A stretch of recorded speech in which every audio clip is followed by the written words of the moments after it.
get into those hand histories, I ask that if you appreciate my content, please make sure that you like, subscribe, leave a comment down below. Also hit that bell for all future videos. Unfortunately, it seems like we've fallen out of favor with the YouTube algorithm. It's been a while since I've been posting regularly, so just trying to build the channel right back up to where it was before. All right, let's get into the hand histories.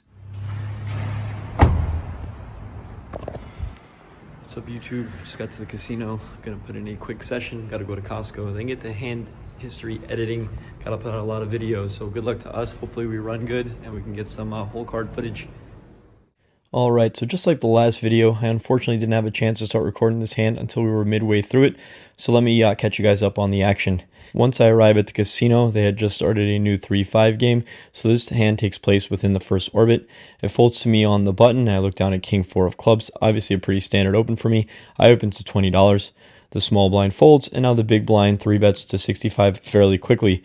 Looking at him, I feel like he's a fairly competent and thinking opponent just from the first few hands that I'd seen him play, and so I think he understands I'm going to be opening the button pretty wide, and he should similarly be 3-betting from his big blind just as wide. Also, the speed with which he did it leads me to believe that he's not that strong. I think oftentimes when people have a hand like ace-king, aces, kings, they go into the tank, try to kind of give you a little bit of an acting job before they're going to be 3-betting.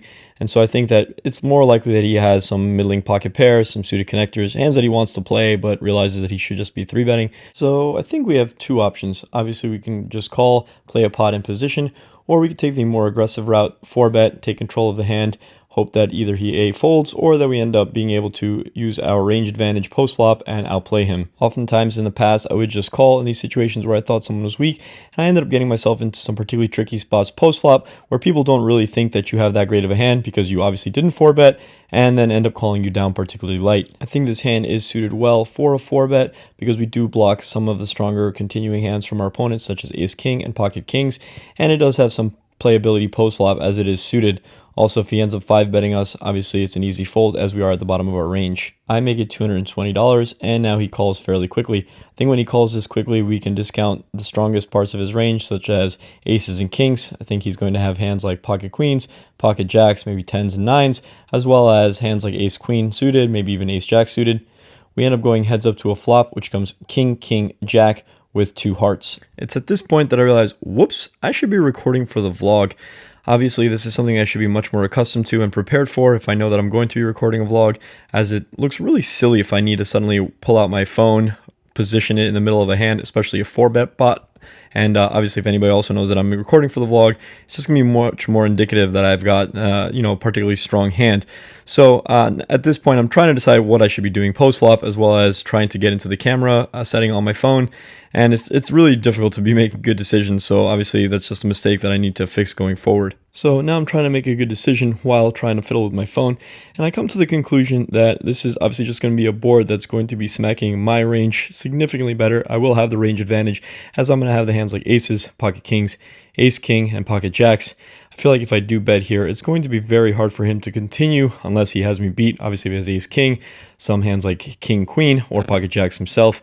I don't expect hands like pocket 10s, 9s, maybe even queens to be continuing if I do bet.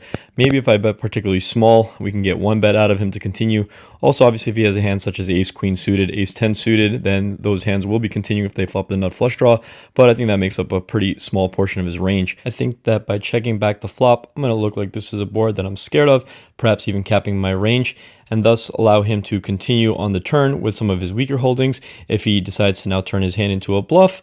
Also, obviously, we protect ourselves in case we are in a spot where we are beat. We can make some better decisions being in position. I think it's fairly obvious that we've gotten extremely lucky here by outflopping our opponent, and so we want to think about ways to extract maximum value, and I think the best way to play it is by checking back. The turn now comes in offsuit ace, which I think is a really bad card, unless once again he specifically has a hand such as ace queen. Again, this is just a card that's going to be hitting me significantly harder than it is for him. He once again checks, and I just again think that by betting this card, he's just going to be folding just all the hands that I have smoked. He's only really going to be able to continue possibly with pocket queens or pocket 10s, as those now pick up a gut shot, and I think I'd have to be betting particularly small to get continuations from that hand. So once again, I decided to check and hope that maybe he'll try to bluff me on the river. Again, all this decision making was going on while I was trying to record, so we now finally get to the situation at which I did finally get the camera set up for recording, and as we can see, the river ends up coming on offsuit 3. He once again checks to us, and now obviously we're in a situation where I think we have to think about how we're going to be able to get maximum value. Again, I think his hands look exactly like pocket queens, pocket tens. Maybe he retains some of the hands such as ace queen, ace 10 that now think that really they can't be getting much value from worse. And so I think we want to be betting a sizing to target those holdings. Eventually, I decide that $200 is probably just about the sweet spot, a little under half pot. Maybe he'll get curious, try to figure out exactly what kind of hands I would check flop and check turn with.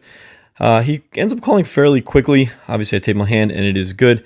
I think, when he calls this quickly, it's possible that he had a hand exactly like I said, ace queen, maybe the pocket queens or pocket tens that were stubborn and just wanted to see what I had. He didn't seem too upset about the situation. So I think by checking back the flop and the turn, we ended up getting ourselves maximum value by getting looked up very light on the river. A couple of hands later, I get dealt ace queen. I open to 20. A regular on my left calls, folds to the big blind, and he calls as well. We go three ways to a flop, which comes ace, 10, 7, all clubs. And now the big blind leads for 25. This is a spot I don't really love. I'm going to be in a tough situation where I feel like on various runouts, I'm going to have a hard time, especially with a player behind me. That said, folding top pair here, I think is just too weak, so I do call. The player behind thankfully folds. If he did call, I think we'd find ourselves in a particularly tough spot multi-way on a draw-heavy board. The turn now comes the deuce of clubs, and the big blind thinks for a bit and checks. I think this is a situation where obviously we could try turning our hand into a bluff, possibly get folds, but I'm not sure exactly what would we be targeting. I don't expect him to fold any sets or two pairs, and so we'd have to go multi-streets, and I don't particularly want to do that with this hand. I think if we could hopefully get this to showdown, that would be the best case scenario. I check it back. The river is an offsuit king, and after some thought, he checks. This is a spot where obviously I'm very happy to check it back and hope that my pair of aces is good. Obviously, we could try to get him to fold some middling to low flushes, but I think once we check back the turn, it's just very unlikely to happen. I'm not sure exactly what we would be targeting by bluffing this river. I check it back, and we end up beating ace 6 of diamonds. I really don't like the way that the big blind played this hand. By leading into the field with top pair weak kicker out of position on a draw heavy board, he really is putting himself into a tough spot on future streets. Really what he's doing is hoping that the both of us fold, because either of us continue, he's just going to have no idea where he's at in the hand. This is why it's oftentimes best to just check and play in game flow and see what happens accordingly. Also, when he arrives at this river with top pair, weak kicker on a 4-club board, I think this is a great spot for him to turn his hand into a bluff. It's very unlikely that he has the best hand given that I've called the flop. Once I've checked back the turn, I don't think I look particularly strong, and so if he does decide to make some half pot sizing, I think it's going to be a really tough spot for me if I don't have a flush. I think this hand is a great example of how important it is to play pots in position. By calling a raise out of the blinds, he puts himself in a really awkward spot, especially once he leads the flop. Also, I think we get to see just how often people do really silly things at the poker table that don't make much sense. When the big blind leads into me, I really didn't want to continue even though I had top pair on this draw heavy board. From my perspective, the big blind's lead should be fairly strong, and I still have somebody to act right behind me. So again, don't underestimate the power of position and your opponent's ability to bet weak hands that really don't make much sense. In the next interesting hand of note, there is a limp. Now the player to my direct right makes it $20. Previously, I had seen him open to $20 with pocket tens, flop top set on a straight and flush draw board, get one call. The turn brought in the straight, and he checked it back. The river, nothing else got there, and he just called a small bet. So I think he's kind of passive. I look down at pocket queens and decide that I'm going to be mixing here. Generally, it's a spot that I will be 3-betting, but I decided to just call, keep ranges wide. I think because I'm in position, this hand is going to play fairly well, and perhaps someone else will get out of line. The big blind now calls, as does the limper, and we go 4 ways to a flop, which comes king 4-4. Obviously, this situation isn't ideal going 4 ways to a flop with pocket queens, but I think this is really where I shine. Having 10,000 hours plus of live no-limit Holdem play, my strengths really lie in my post-flop play. By having a strong hand in position that our opponents are not expecting, we're really going to be able to maximize our value on future streets. The action now checks to us, and we're faced with a decision whether we want to bet for value or check it back. I think it's quite likely that the player to my right, who has raised pre-flop, does not have a king. Obviously, the first two players still do retain some kings as well as 4s. If we were to bet, I think it's to target all of the pocket pairs weaker than ours, as well as some ace highs that might be stubborn, thinking that I'm just betting in position. Ultimately, I decide to check it back. The turn is now the 9 of hearts, and once again, it checks to the pre-flop raiser. He now decides to bet 35. Now, versus this sizing, I expect to have the best hand very often, so I will be continuing. The question is whether there is any merit to raising. I think if we were to raise, it's to target the now picked up heart draws, as well as some of the gut shots like 10-jack, queen-10, and queen-jack. Ultimately, I settle on a call, as I think a raise is overplaying the strength of our hand and really narrowing down what sorts of hands he can continue with. The big blind now calls as well, the other player in the hand folds, and we go 3 ways to a river, which is an offsuit jack. The big blind now checks, and after about a 15-second pause, the original preflop raiser now bets $75. And this really isn't a spot I'm in love with, as I do still have to contend with the player behind me. Obviously, a number of draws have missed, including the heart draws. Some of the gut shots have now just made a pair. It is possible that he is value betting some hands like 10-jack, queen-jack, maybe even ace-jack if he did semi-bluff that on the turn, and now river a jack. Also, if he were to be bluffing, I would expect his sizing to be much larger than less than half pot, as he is going to get called fairly light. Ultimately, I think that there's just too many draws that have missed. I make the call. The player now in the big blind folds, and we get announced ace high.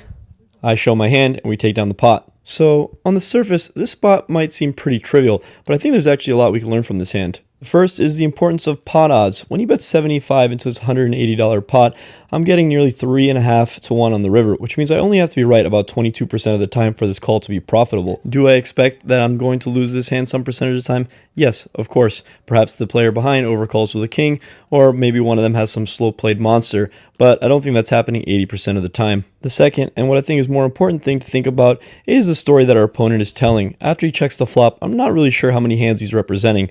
When he bets this river for this sizing, I think he's just going to get looked up very light. And so if he is going to decide to bluff, I think he has to choose a much larger sizing, something like 3/4 to a full pot size bet.